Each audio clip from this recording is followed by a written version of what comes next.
Welcome back to మనం TV. నేను మీ పవన్ బెస్వాడ. మొత్తానికి అఘోరి వర్షిని ఒక వీడియో రిలీజ్ చేయడం జరిగింది. దాంట్లో వాళ్ళు ఆత్మార్పణ చేసుకోబోతున్నామంటూ వాళ్ళొక బెదిరింపులాగా లేదంటే బ్లాక్‌మెయిల్ లాగా చెప్పడం జరుగుతుంది. అంటే మీడియా మొత్తం మా మీదే ఫోకస్ చేశారు. ఇక తెలుగు రాష్ట్రాల్లో కానీ, దేశంలో కానీ వేరే ఇష్యూలే లేవా? మమ్మల్ని ఎందుకు ఇంత హైలైట్ చేస్తున్నారు? మా బతుకు మమ్మల్ని బతకనివ్వండి. లేదా ఇంకా మా చావే మీరు కోరుకున్నట్లయితే ఇంకా మా మీద ట్రోలింగ్ చేయండి. మీరు ఇలానే చేస్తూ ఉంటే మేము మాత్రం ఆత్మార్పణ చేసుకుంటాం. పెట్రోల్ కూడా రెడీగా ఉందంటూ అఘోరి, వర్షిని కలిసి ఒక వీడియో రిలీజ్ చేయడం జరిగింది. అయితే ఇప్పుడు వారిద్దరూ కేదార్‌నాథ్‌లో కలిసి జీవనం సాగించబోతున్నట్టు వాళ్ళు ప్రకటించడం జరిగింది. మా జోలికి ఎవరు రావద్దు. మేము ఎవరికీ జోలికి రాము. మేము తెలుగు రాష్ట్రాల్లో అడిగే పెట్టమంటూ చెప్తుంది. అయితే అఘోరి గతంలో తెలుగు రాష్ట్రాల్లోకొచ్చింది అసలు దేని మీద? సనాతన ధర్మం మంట కలిసిపోతుందంటూ అఘోరి ఆ రోజు దానికోసం ఆత్మార్పణ చేసుకుంటానంటే తెలుగు రాష్ట్రాల పోలీసులు వారించి అదుపులోకి తీసుకొని ఇది కరెక్ట్ కాదు, ఇలా చేయడం కరెక్ట్ కాదు, మీరు చట్టబద్ధంగా పోరాడండి అంటూ సర్ది చెప్పి తనను వేరే రాష్ట్రాలకు పంపించడం జరిగింది. ఆ తర్వాత మళ్ళీ తెలుగు రాష్ట్రాల్లోకి ఎంట్రీ ఇచ్చినటువంటి అఘోరి చేసినటువంటి అకృత్యాలు అన్నీ ఇన్ని కాదు. ఇప్పుడు అవి ఒక్కొక్కటిగా బయటకు వస్తున్నాయి. వాటి నేపథ్యంలోనే కేసులు నమోదవుతున్నాయి. ఈ కేసులకు భయపడి అఘోరి ఆ వర్షిని తీసుకొని వెళ్ళిపోయినటువంటి అఘోరి అనిగా చెప్పబడే ఆ శ్రీనివాస్ అనే వ్యక్తి ఈ రోజు తెలుగు రాష్ట్రాల్లోకి రావడానికి అడుగు పెట్టడానికి భయపడే ఇప్పుడు కేదార్‌నాథ్ పారిపోతున్నాడా అంటే అవుననే మాట కూడా వినిపిస్తుంది. ఈ నేపథ్యంలో వారు వీడియో రిలీజ్ చేయడం జరిగింది. ఆ వీడియోలో ఏం చెప్పారు, ఆత్మార్పణ చేసుకుంటారంటూ ఎందుకు బెదిరింపులకు పాల్పడారో ఆ వీడియో చూసిన తర్వాత ఒకసారి మాట్లాడే ప్రయత్నం చేద్దాం. Her her Mahadev. ఎంతోమంది ట్రోలింగ్ చేస్తున్నారు, ఎంతోమంది విమర్శిస్తున్నారు. వాళ్ళందరికీ ఒకటే చెప్తున్నాం, మేమైతే ఇక్కడ ఉండట్లేదు. 2 తెలుగు రాష్ట్రాలకు కూడా మేము రాము. మేము ఉత్తరాఖండ్ వెళ్ళిపోతున్నాం, కేదార్నాథ్. జీవితాంతం అటే ఉంటాం. కేదార్నాథ్కి వెళ్ళి కేదార్నాథ్ నుండి ఇంకా పైకి వెళ్ళిపోయి అక్కడనే ఉండిపోతాం. మా ఇద్దరి జీవితాలు మేము గడుపుతున్నాం. ఎందుకు మా గురించి ఇంత ట్రోలింగ్ చేస్తూ ఇంత విమర్శిస్తున్నారు? మీకేం అవసరం? మా బతుకులు మేము బతుకుతున్నాం కదా, మా జీవితాన్ని మమ్మల్ని బతకనివ్వండి. ప్లస్ అదే కాక వర్షిని ఈరోజు బలిస్తుంది, అలాగే వర్షిని అఘోరి దగ్గర లేదు, ఇలాంటి కంప్లైంట్స్ పెట్టుకోవడం మానేయండి. నేను ఈమె దగ్గరే ఉన్నాను, సేఫ్గా ఉన్నాను, చాలా హ్యాపీగా ఉన్నాం మేము. ఓకేనా? నన్ను ఎవరు బలించట్లేదు. అందుకే మేము ఇంకా ఆ 2 రాష్ట్రాల్లోకి రావాలని చెప్పి అనుకోవట్లేదు. మేము ఆ బతికేది మేము బతుకుతున్నాము. కేదార్నాథ్లో వెళ్ళిపోతున్నాం, కేదార్నాథ్లోనే ఉంటాం ఇంకా. సో ఇంకా ఎందుకు ఛానల్స్ అన్ని మీడియా వాళ్ళందరూ ఎందుకు మా మ్యాటర్ ఒక్కటే పట్టుకున్నారు? ఇంక దేశంలో ఏమీ లేవా? ఇక్కడ వర్షిని మాటలు కూడా ఒకసారి మనం పరిశీలిస్తే మీరు అఘోరి నన్ను బలివ్వబోతుందంటూ థంబ్నెయిల్స్ పెట్టుకోవడం బంద్ చేయండి. మీడియాకి వేరే పనేం లేదా? మీకు మా ఇష్యూ తప్ప ఇంకేం కనపట్లేదా? ఎందుకు మమ్మల్ని ట్రోల్ చేస్తుందంటూ వర్షిని చెప్పడం జరుగుతుంది. అమ్మ వర్షిని, నీ గురించి నీ ఫ్యామిలీ రోదన చూడలేక మీడియా వాళ్ళకి సపోర్ట్‌గా అంటే నువ్వు మోసపోయి వెళ్తున్నావంటూ నీకొక జ్ఞానోదయం కలగాలని మీడియా స్టాండ్ తీసుకోవడం జరిగింది. ఈ రోజున ఈ మీడియా ఈ స్టాండ్ తీసుకోవడం వల్లే ఈ ఇష్యూ మీద మీడియా స్టాండ్ తీసుకోవడం వల్లే అనేక అకృత్యాలు అంటే అఘోరిగా చెప్పబడే ఆ శ్రీనివాస్ చేసినటువంటి అకృత్యాలు, మోసాలు ఏవేవైతే ఉన్నాయో ఈరోజు ఒక్కొక్కటిగా బయటికి రావడం జరుగుతుంది. ఈ మీడియా ముఖంగా కొంతమంది బాధితురాలు బయటికి రావడం జరుగుతుంది. ఇప్పటికే ఒక మహిళ, కరీంనగర్‌కి చెందిన ఒక మహిళ ఇప్పటికే మొదటిసారిగా బయటికి రావడం జరిగింది. ఇంకా కూకట్పల్లిలో ఒక 5గురు ఉన్నారంట. రాజస్థాన్‌లో ఒక మహిళ ఉందంట. ఇంకా పోలీసుల దగ్గర పెద్ద లిస్టే ఉంది అఘోరికి సంబంధించి. ఈ అకృత్యాలన్నీ బయటికి ఎందుకు వస్తున్నాయి? మీడియా స్టాండ్ తీసుకుంది కాబట్టే వస్తున్నాయి. మరొక పక్క మీడియా నీకు సానుకూలంగా నువ్వు మోసపోయి అఘోరి చెంతకు చేరావమ్మా తల్లి అని చెప్పి నిన్ను కాపాడడానికి ప్రయత్నించిన మీడియానే ఈరోజు నువ్వు తప్పుపడుతున్నావు. అంటే నువ్వు మేజర్ అయితే ఏదైనా చేసేయచ్చా? నీ ఫ్యామిలీని తిరస్కరించి నువ్వు వెళ్ళిపోవచ్చా అంటే ఓకే, అంతవరకు నీ ఇష్టం. కానీ నువ్వు మోసపోతుంది ఇక్కడ ఇంతమందికి అర్థమవుతుంది, నీకు మాత్రం ఎందుకు అర్థం కావట్లేదంటే తప్పు నీలో ఉందా, మీడియాలో ఉందా మాత్రం నువ్వు అర్థం చేసుకోవాలి. థంబ్నెయిల్స్ పెట్టి చేసే వాళ్ళు కొంతమందే ఉన్నారు, కానీ సపోర్ట్ పలికే వాళ్ళు చాలా మంది ఉన్నారు. అది మాత్రం నీకు అర్థం కావట్లేదు. ఈరోజు నువ్వు మీడియానే తప్పు పట్టే స్థాయికి ఎదిగావంటే నీ జ్ఞానం ఎక్కడుందో ఒకసారి ఆలోచించుకోవాలి నువ్వు. 2 తెలుగు రాష్ట్రాలలో ఏ మ్యాటర్స్ లేనట్టు మా మీదనే ట్రోలింగ్ చేస్తూ పదే పదే మా న్యూస్నే వేస్తున్నారు. చెప్తున్నాం కదా, మా దగ్గరికి ఎవరన్నా వచ్చినా సరే చెప్పమ్మా, మా దగ్గరికి ఎవరు వచ్చినా సరే మేము మా ప్రాణాలు వదలడానికి కూడా సిద్ధంగా ఉన్నాము. వదిలేస్తామని ఫిక్స్ కూడా అయిపోయినాం. పెట్రోల్ కూడా రెడీగా ఉంది. మా బతుకులు మమ్మల్ని బతకనివ్వండి. మేము ఆ 2 తెలుగు రాష్ట్రాలకు రాము. జీవితంలో ఇంకెప్పుడు కూడా ఆ 2 తెలుగు రాష్ట్రాలకు రాము, రాబోం కూడా. మేము ఇటే ఉత్తరాఖండ్లోనే ఉంటాం, ఉత్తరాఖండ్లోనే ఉండిపోతాం కూడా. ఒకవేళ మమ్మల్ని విడదీయాలి అని చూసే వాళ్ళకి ఒక్కటే చెప్తున్నాము, మీకు మా ప్రాణాలు పోవడమే కావాలి అంటే ప్రజలకు కానీ ఎవరికైనా కానీ, రాజకీయ వాళ్ళకి కానీ, ఇప్పుడు కేసులు పెట్టిన వాళ్ళకి కానీ మా ప్రాణాలే కావాలి అంటే చెప్పండి, మేము మేము ఇవ్వడానికి ప్రాణదానం చేసుకోండి. నీ మాటలు వింటుంటే ఒళ్ళు ఇట్లా జుగుప్సాకరంగా అవుతుంది. గగ్గురు పొడుస్తా అంటారు చూసారా? అంటే వీళ్ళు ఏంటి ఈ తెలివి లేని మాటలేంటి అనే విధంగా ఉంది. ఎందుకంటే నీ ప్రాణాలకి హాని ఉందని చెప్పేసి థంబ్‌నెయిల్స్ పెట్టి అఘోరి నిజంగా అలాంటి అకృత్యాలకు పాల్పడే అవకాశం ఉందని ఇక్కడ వారందరికీ తెలుసు కాబట్టి, వాడు అఘోరి అని ప్రూవ్ చేసుకోవడం కోసం నిన్ను ఏదైనా చేసే అవకాశం ఉంది కాబట్టే వర్షిణిని బలిస్తున్నారంటూ కొంతమంది చెప్పడం జరిగింది.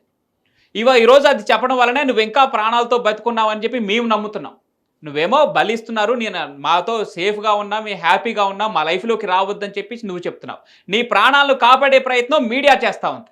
ఇంకా నువ్వు వాడితో అలానే తిరుగుతూ పోతే నేనేం చేస్తాడని తెలీదు. ఆ మీడియా సపోర్ట్ కూడా నీకు దక్కదు. నువ్వు ఈ విధంగానే మీడియా పైన మాత్రం రెచ్చిపోతే. ఇక మరొక విషయం ఏంటంటే మీరు చచ్చిపోవడానికి కూడా రెడీగా ఉన్నారా? వాడు నిన్ను క్లియర్‌గా ఇన్‌ఫ్లుయెన్స్ చేస్తున్నాడు. ఆ అఘోరి అని చెప్పుకునే శ్రీనివాస్ అనే వ్యక్తి నిన్ను పూర్తిగా తన మాయలో పడేసుకున్నాడు. వాడికి అందరూ చెప్పినట్టు మాయలు మంత్రాలు ఇవి కాదు. నువ్వు ఏం చూసి వాడి దగ్గరకు పోయావో ఎవరికీ తెలియని అంశం. కానీ ఈ రోజున వాడి ఇన్‌ఫ్లుయెన్స్ వల్ల నువ్వు మేమిద్దరం చచ్చిపోతాం మీరు మా జోలికొస్తే అనే రేంజ్‌లోకి వెళ్ళావంటే నువ్వు ఇంకా వాడి మాయలో ఎంత కూరుకుపోతున్నావో అర్థం చేసుకో తల్లి వర్షిణి. 100% కాళీమాత మీద ఒట్టు ప్రాణదానం చేసుకోవడానికి కూడా ఉన్నాం. ఇప్పుడు మేము ఎప్పుడైతే మరణిస్తామో పెట్రోల్ పోసుకొని ఈ కార్తో సహా పోతాం కదా, అప్పుడు కూడా మళ్ళీ విమర్శించండి, అప్పుడు కూడా ట్రోలింగ్ చేసుకోండి. 2 ప్రాణాలు పోవడానికి ప్రత్యేకంగా 2 ప్రాణాలు పోవడానికి ఎవరైతే ట్రోలింగ్ చేస్తున్నారో, ఎవరైతే విమర్శిస్తున్నారో, ఎవరైతే కేసులు పెడుతున్నారో, ఎవరైతే వ్యతిరేకంగా చూస్తున్నారో వాళ్ళందరికీ చెప్తున్నాము. దొంగ కేసులు పెట్టిన వాళ్ళకి కూడా చెప్తున్నాము. 2 ప్రాణాలు పోవడానికి మీరే కారణం. మీకు మా ప్రాణాలు పోతే మీకు ఆనందం అనిపిస్తుంది అంటే దానికి కూడా మేము సిద్ధంగా ఉన్నాము. త్వరలోనే ప్రాణాలు కూడా వదిలిపోతాం. ఎవరన్నా మమ్మల్ని పట్టుకోవడానికి వచ్చినా, మా దగ్గరికి వచ్చినా సరే మా ప్రాణాలు వదలడానికి సిద్ధం. అలాగే అసత్య వాక్యాలు చేసే వాళ్ళు కూడా చెప్తున్నాము, ఇది ఆపితే బాగుంటది. ట్రోలింగ్స్ కూడా ఆపితే బాగుంటది. నేను ఈమె దగ్గర సేఫ్ గా ఉన్నాను. మా బతుకు మమ్మల్ని బతకనివ్వండి. మేము బతుకుతున్నాం కదా. మేము మీ రాష్ట్రాలలో కూడా రాం కదా, ఎందుకు మమ్మల్ని బతకనియట్లేదు? మీరు 2 ప్రాణాలు కోల్పోతున్నారు, చూసుకోండి, జాగ్రత్త. ఇక్కడ వీళ్ళు ఈ రకంగా పబ్లిక్‌గా మేము ఆత్మార్పణ చేసుకుంటామంటూ ఈ అనౌన్స్‌మెంట్లు చేసి అయితే ఇక్కడ ఒక వర్షన్ మనం ఆలోచించాలి. అఘోరి మీద ఇప్పటికే చాలామంది బాధితురాలు బయటకొచ్చి మీడియా ముఖంగా వెల్లడించడం జరుగుతుంది. కోర్టు మెట్లు ఎక్కడం జరుగుతుంది. పోలీసులకు కంప్లెయింట్ ఇవ్వడం జరుగుతుంది. ఈ భయం ఆల్రెడీ ఆ అఘోరిగా చెప్పబడే శ్రీనివాస్‌కు స్టార్ట్ అయింది. సో పక్కన ఉన్నటువంటి వర్షిణిని ఇన్‌ఫ్లుయెన్స్ చేసి మేమిద్దరం చనిపోతాం మా జోలికొస్తే అన్నా కూడా అంటే మీ తెలుగు రాష్ట్రాలకు రావని ఆల్రెడీ చెప్పేస్తున్నాడు. ఎందుకంటే వాడికి ఆల్రెడీ భయం స్టార్ట్ అయింది. ఇక్కడ తెలుగు రాష్ట్రాలు అడుగు పెడితే తన మీద ఉన్న కేసులు ఎఫ్ఐఆర్ల నేపథ్యంలో వాడిని ఎక్కడ బొక్కలో వేస్తారని చెప్పేసి ఆ భయం స్టార్ట్ అయింది. ఇక్కడ వర్షిణితో పాటు ఒక సెంటిమెంటల్ గేమ్ ఆడదామని చెప్పేసి ఆల్రెడీ గేమ్ స్టార్ట్ చేశాడు. దీంట్లో ఒక ఆటలో అట్టిపండులాగా వర్షిణిని యూజ్ చేసుకుంటున్నాడు.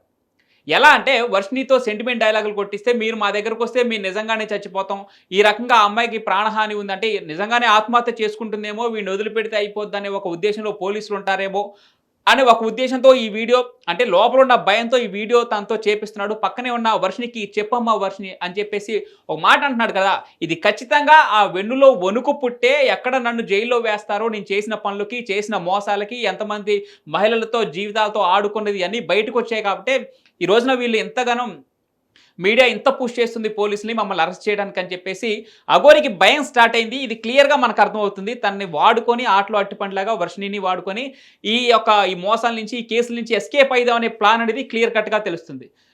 పదే చెప్తున్నాడు మీ ఆత్మార్పణం చేసుకుంటాం, మీ 2 జీవితాలు బలవుతాయని చెప్పేసి ఒక సెంటిమెంటల్ ఆ జోన్ని క్రియేట్ చేసుకునే ప్రయత్నంలో ఉన్నాడు ప్రస్తుతం అఘోరి. రేపటి రోజున మీ ఇంట్లో వాళ్ళు కూడా ఉంటారు. మీడియాలో ఇంకా ఘోరంగా మా గురించి ఏదన్నా వస్తే మేము ప్రాణదహనం అయితే చేసేస్తాము. మేము కూడా ఓపిక ఎంతవరకు ఉండాలి అంతవరకు ఉంటుంది. మేము కూడా సహించలేకపోతున్నాము. ఏంటి అసలు ఆ మాటలు ఏంటి, ఆ కంప్లైంట్స్ ఏంటి, వాళ్ళు మీడియా ముందుకు వచ్చి ప్రెస్ మీటింగ్లు పెట్టి వాళ్ళు మాట్లాడే మాటలు చాలా అంటే చాలా ఘోరంగా ఉన్నాయి. మీరు అనుకుంటారేమో కానీ వాళ్ళు అలాగే అంటారు చనిపోరని. 100% ఆ వీడియో కూడా మీకు పంపిస్తాను, ఎలా మరణిస్తున్నాం అనేది. ఎవరైనా సరే మమ్మల్ని ఇప్పటికి కూడా మా న్యూస్ ఆపకపోతే మా బతికేది మేము బతుకుతున్నాం కదా. అక్కడైతే లేం కదా 2 రాష్ట్రాల్లో. మీకు మా వల్లే ఇబ్బంది కదా, మేము అక్కడ లేము కదా మీ కళ్ళ ముందు. కానీ మేము రాము కదా, మీకు అదే కావాలి కదా. మేము రాము 2 రాష్ట్రాలలో, మేమేదో ఉత్తరాఖండ్కి వెళ్ళి బతుకుతాము. ఇప్పటికైనా ఆ యూట్యూబ్ వాళ్ళకి కానీ ఎవరికైనా కానీ చెప్పేది ఒకటే, మా న్యూస్లు ఆపేస్తే బాగుంటుంది. ఇంకా దేశంలో చాలా ఉపయోగపడే న్యూస్లు ఉన్నాయి, అవి చూపించండి. మాదొక్కటే కాదు కదా, ఇప్పటికైనా ఆపుతారని చెప్పి 2 ప్రాణాలని తీసుకోవాలనుకుంటే ఇంకా చేసుకోండి. ఇంకా చూసి ఈ వారం రోజులలోనో ఇంకా ఈ 2-3 రోజులలోనో చూస్తాము, లేకుంటే డైరెక్ట్ దహనం అయిపోతాము. అప్పుడు మీరందరూ ఆనందించండి. మీరందరూ ఆనందంగా ఉండండి. మా ప్రాణాలు పోయిన తర్వాత మీరందరూ కలిసి ఆనందంగా విందు భోజనం చేసుకోండి. ఇంకా మోకిరాబాద్ లో కేసు అంటారా, ఆమె పెట్టింది చెల్లదు. ఆ జడ్జి ఎవరైతే డబ్బులు వేశారో ఆయన వచ్చి కేసు పెడితేనే చెల్లుతుంది. ఇంకా మొదటి భార్య అంటారా, అది టోటలీ ఫేక్ అని చెప్పి మీకు కూడా అర్థమైపోయి ఉండాలి. అర్థమై ఉంటదేమో అనుకుంటున్నాము. అది టోటలీ ఫేక్, 100% ఫేక్. రుజువులు లేదే ఆమె ఎందుకు మీడియా ముందుకు వచ్చి మాట్లాడుతుంది? అందుకే చెప్తున్నాం, మమ్మల్ని మాలాగా బతకనివ్వండి. మేము చాలా బాగున్నాము, ఆనందంగా ఉన్నాం, కలిసిమెలిసి ఉన్నాం. మా వల్ల మీకు ఎలాంటిది రాదు. మేము ఆ 2 తెలుగు రాష్ట్రాల్లో కూడా రాబోము. మాకు అవసరం లేదు కూడా. చూస్తున్నాం కదా, వాళ్ళు చాలా హ్యాపీగా ఉన్నారంట. మరి నీ వల్ల మోసపోయిన బాధితుల పరిస్థితి ఏంటి? మోకిలా పోలీస్ స్టేషన్లో పెట్టిన కేసు చెల్లదా? వర్షిని, నువ్వెలా చెప్తావు? ముందు ముందు తేలబోతుంది. పోలీసులు ఏం చర్యలు తీసుకోబోతున్నారో నువ్వెలా ఎక్స్పెక్ట్ చేస్తావు? మీ జోలికి రారు. మీరు న్యాయంగా బతికుంటే, మీరు నిజంగానే మేజర్లు అయి ఉండి మీరు తీసుకున్న నిర్ణయం వరకు ఓకే. కానీ వాడు ఏది మోసం చేయకుండా ఉండి, ఎవరిని మోసం చేయకుండా ఉండి, ఎవరి జీవితాలతో ఆడుకోకుండా ఉండి, సనాతన ధర్మం పేరు చెప్పుకొని అఘోరీ వేషం వేసుకొని మహిళతో ఆడుకోకుండా ఉంటే ఖచ్చితంగా మీ జీవితాన్ని మీకు వదిలేసేవాళ్ళు. కానీ ఈ రోజున అది జరగలేదు. నువ్వు వాడి మాయలో పడిపోయినావు. నీ గురించి నీ మాట్లాడదలుచుకోలేదు. ఎక్కడెక్కడో విదేశాల్లో ఉన్నటువంటి దొంగనాకు వాళ్ళను కూడా తీసుకొచ్చి ఇక్కడ కేసులలో ఆల్రెడీ తప్పు చేసి విదేశాలకు పారిపోయిన వారిని తీసుకొచ్చి ఇక్కడ బొక్కలు వేస్తున్నారు. నువ్వు ఎక్కడో ఉత్తరాఖండ్లో ఉంటున్నట్టు నిన్ను పట్టుకోవడం పెద్ద విషయం కాదు పోలీసులకి. ఎందుకంటే చట్టం తన పని తాను చేసుకుంటూ పోతుంది. సో ఖచ్చితంగా పోలీసులు నీ మీద యాక్షన్ తీసుకోవడం ఖాయం. నువ్వు ఏ బెదిరింపులకు పాల్పడినా వర్షిని ఎలా కాపాడుకోవాలో తెలుసు. మీరు ఆత్మహత్య చేసుకుంటారని బెదిరించినా చట్టం తన పని తాను మాత్రం చేసుకోకుండా పోదు. ఎందుకంటే తప్పు చేసిన వారిని శిక్షించడమే చట్టం పని. సో నువ్వు చేసిన లొసుగులన్నీ ఇప్పుడు ఒక్కొక్కటిగా బయటకు వస్తున్నాయి. ఆ భయంతో నువ్వు తెలుగు రాష్ట్రాల్లో అడుగు పెట్టదలుచుకోలేదు. ఆ భయం నీకు ఖచ్చితంగా నీ మాటల్లో తెలుస్తుంది. పక్కన ఉన్నటువంటి అమ్మాయితో సెంటిమెంట్లు గేమ్ ఆడిస్తున్నావు, అది క్లియర్గా తెలుస్తుంది. నువ్వు ఈ రకంగా ఇంకా అమ్మాయిని మోసం చేసి ఇలానే సెంటిమెంట్లుగా బెదిరింపులకు పాల్పడి బ్లాక్మెయిల్ చేసి ఏదో కేసుల నుంచి తప్పించుకునే ప్రయత్నం చేద్దామని ట్రై చేసినా కూడా అది వర్కౌట్ అవ్వదు. అఘోరిగా చెప్పబడే శ్రీనివాస్, క్లియర్గా గుర్తుంచుకో, నువ్వు ఖచ్చితంగా జైలుకు వెళ్ళక తప్పదు. ఇంకా ఇది కాదని నీ సొంతంగా నిర్ణయాలు తీసుకొని పెట్రోల్ పోసుకొని అంటించుకునే ప్రయత్నాలు ఇవన్నీ మానుకో. ముందు ఖచ్చితంగా మానుకోవాలి. ఆ అమ్మాయి విషయం, ఆ అమ్మాయిని ఇన్ఫ్లుయెన్స్ చేసి తను కూడా చనిపోయేదాకా తీసుకొచ్చి చేస్తే మాత్రం దీనిపైన ఇంకా వెరీ స్ట్రాంగ్ యాక్షన్ ఉండబోతుంది నీ మీద. ఈ రకంగా ఇన్ఫ్లుయెన్స్ చేసినందుకు కానీ మీ మీద పెట్టిన కేసులు నిజమైనవా అంటే జెన్యునా కాదా ఫేకా అనేవి పోలీసులు చూసుకుంటారు అవి. సో నువ్వు నిజంగా ఫేక్ అయితే వచ్చి ఇక్కడ ఫేస్ చేయి. ఇక్కడ వచ్చి ఫేస్ చేసి ఆ మాటలు మాట్లాడు. అప్పుడు ఒకవేళ ఫేస్ చేసి నువ్వు జెన్యున్ అని ప్రూవ్ అయితే మీ జీవితాల్లోకి ఎవరు రాప్పుడు. ఇప్పుడు మీ ఇద్దరు ఇప్పుడైతే ఏ విధంగా అయితే హ్యాపీగా ఉన్నారో అలానే బతకొచ్చు మీ ఇద్దరు కూడా. సో తనని ఇన్ఫ్లుయెన్స్ చేయడం ఆపు. ఇక్కడికి వచ్చి నిజంగానే నువ్వు జెన్యున్ అఘోరివి, మీ ఇద్దరు నిజంగానే ఒక మంచి రిలేషన్లో ఉన్నారు. నువ్వు ఎవరిని మోసం చేయలేదు, ఎవరి దగ్గర నుంచి డబ్బులు కొట్టేయలేదు, ఎంతమంది మహిళలను మోసం చేయలేదు. నువ్వు నిజంగా సనాతన ధర్మం కోసమే ఈ రకమైనటువంటి చర్యలు చేస్తున్నావు అని నిజంగా నువ్వు జెన్యున్ అయితే ఈరోజు వచ్చి ఇక్కడ పోలీసుల విచారణలో హాజరవు, తెలుగు రాష్ట్రాల్లోకి రా, అప్పుడు తెలుస్తుంది.